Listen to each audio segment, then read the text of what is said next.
broader opposition is becoming appeasing towards the Muslim minority in India. It's almost a default victory as far as the BJP is concerned. UCC in this country, India, in the Republic of India, already exists from Kashmir to Kanyakumari, Nagaland to Gujarat. Opposition is not able to figure out which one issue to tackle and take on. You can't prepare on the last day of the exam and think you are going to get 100% mark. Victory in the Hindi heartland, Ram Mandir done, Bihar government done. It seems it's the Uniform Civil Code and Citizenship Amendment Act next. The government at this moment virtually running circles around the opposition, and the opposition at this moment seeming completely clueless about how to respond and react. We have a situation at this moment where the government seems to have an arsenal of ideas, events, IPs, ideological points lined up, and they're going one after another with a breathless pace trying to roll them out. The opposition at this moment seeming completely clueless. From what we can see at this moment, are you picking up the sense that that's the way it's likely to stay all through February, March and April as well? Absolutely, I fully agree with you. In any competitive democracy, in literature, there is something called median voter theorem, which is a fancy way of saying politics is competitive. People come to the middle of the electorate. Here, what we are seeing is the broader opposition is becoming appeasing towards the Muslim minority in India, therefore leaving the entire space to the BJP. It's almost a default victory as far as the BJP is concerned. Whether you look at the Ram Mandir, whether you look at CAA, whether you look at UCC, all of these should be common sense issues. If the Congress or the broader opposition would lay claim to these issues, then we would have debate on other issues.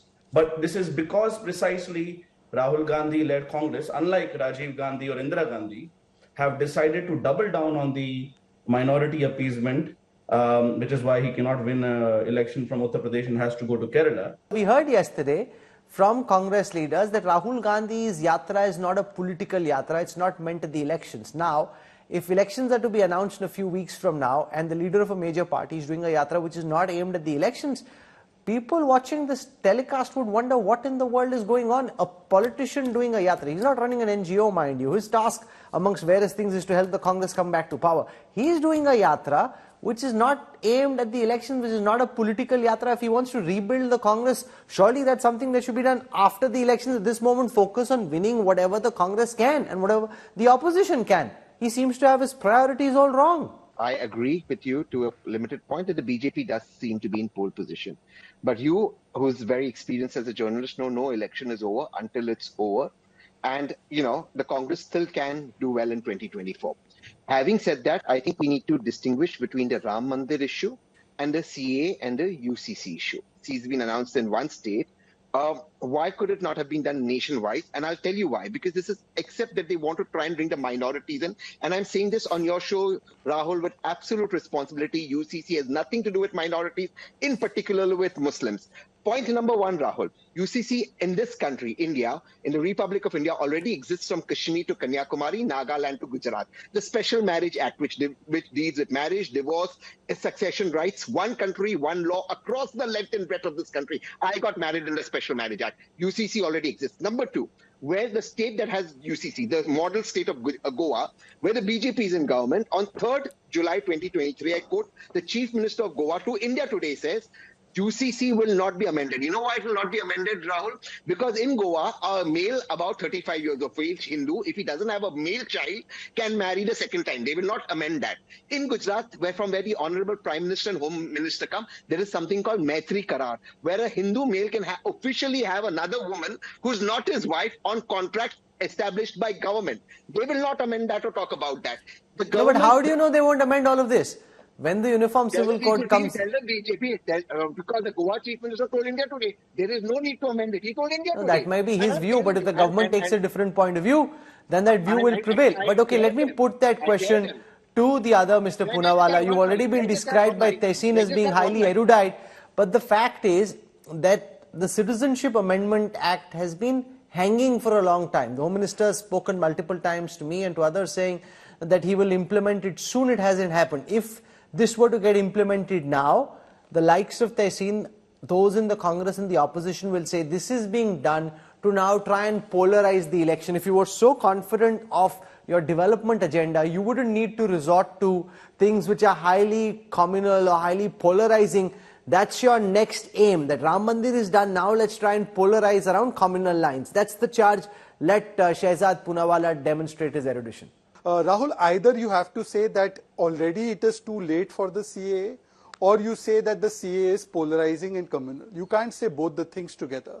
And if indeed the Congress party is saying that CAA is polarizing and communal, then pray, Mahatma Gandhi in 1947 September advocated for CAA when he said that the minorities in Pakistan and Bangladesh, because Bangladesh was not created by then, should be entitled to come back to the country, and that the Indian government should make arrangements for them if they want to. In fact, in 2003, when Mr. Manmohan Singh was the leader of the opposition, he got up in Parliament and he besieged the then Deputy Prime Minister L.K. Advani, the Home Minister, that immediately a law should be made which would secure the rights of minorities in Pakistan and Bangladesh. I have the video. I don't want to waste time playing it. After that, the UPA government, when it was in power, came up with a law that applied to 2 or 3 states where the citizenship was granted to minorities from Pakistan. Apart from that, the Committee of Home Affairs was also, which was headed by Pranab Mukherjee and also had people like Kapil Sibal, in fact went on to the extent to say that only minorities from Pakistan and Bangladesh should be granted citizenship. So now tell me, are these people communal? Were they advocating for something communal?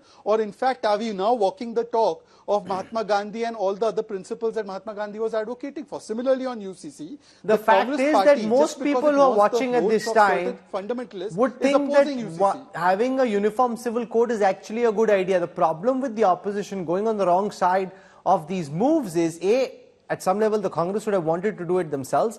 They never could muster the courage to be able to actually walk the talk, which is where it was always a directive principle, never actually something that they sought to implement actively. Now that the BJP is doing it, and by opposing it, you seem to be opposing just for the sake of opposition, Tehseen. No, Rahul. No, Rahul. With respect, you're wrong there.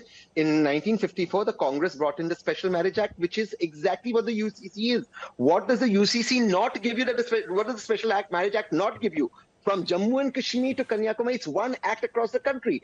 Now, in the Northeast, even in the UCC that they are talking about across the country, they are saying there'll be exceptions for Northeast. So, look, what you're doing, what you're planning to do in Uttarakhand or Goa is not UCC. It is state common civil code. It's not union civil code. And no, but that's not an illogical way of doing it, Tehseen. If you can do it in states where it's easier to implement, you can allow for it to play itself out for a few years. Others can see that it's not so draconian in the end and that people are benefiting, and that's how you can build that's how you can build consensus around it. If you go into areas where it's highly contentious, you'll have a backlash and that will not get the job done. Yeah. In Uttarakhand, the draft will be in front of us in some time. The cabinet will approve it. Look at that draft and then come to conclusions. Sure. But having said that, I want to ask Tehseen Poonawala. He said because just 10 seconds. Tehseen Poonawala said there's a Special Marriage Act, therefore we don't need UCC. Tehseen, let me give you an example. Supposing you have 3 daughters and those 3 daughters choose to marry one Hindu, one Muslim and one Parsi according to their religious laws, to their personal laws. Then Tehseen, tell me that on divorce, the girl that marries the Hindu man has different rights from those that marry the Muslim man and those that marry the Parsi man. Why should on divorce one girl have different rights? We know that the UCC in Uttarakhand at least will come in early February. It seems these are the 2 next 10 polls. One, on the impact this will have. B, the fact that the BJP has a full arsenal which they are going bang bang with, and the opposition can't even figure out how to respond. Since 2019, and by the time we head into polls in April, May 2024, you would see an ideological arc that had been placed by BJP on India's political map, right from abrogation of Article 370 and then Bhumi Pujan of Ram Mandir in Ayodhya, introduction of CAA and RC, and many other things happening in between, usage of the term Bharat instead of India in G20, then Ram Mandir in so many, the name of Indian Penal Code being changed, Ram Temple inauguration happening, and now the conversation on UCC and CAA. In that sense, what BJP has done, combined the nationalism plank and Hindutva plank and the decolonization plank into one. opposition is not able to figure out which one issue to tackle and take on. The opposition needs a clear political articulation of ideas on which they are going to contest 2024, and now it's too late for it. We can all sort of like be cautious and say elections are not over till the day they are over, but you can't prepare on the last day of the exam and think you are going to get 100% marks. Let Tehseen respond to this. You can't prepare on the last day and think that you aced the exam. It's simply not possible. The fact is the opposition has already lost so much time that this whole thing seems an exercise in futility now.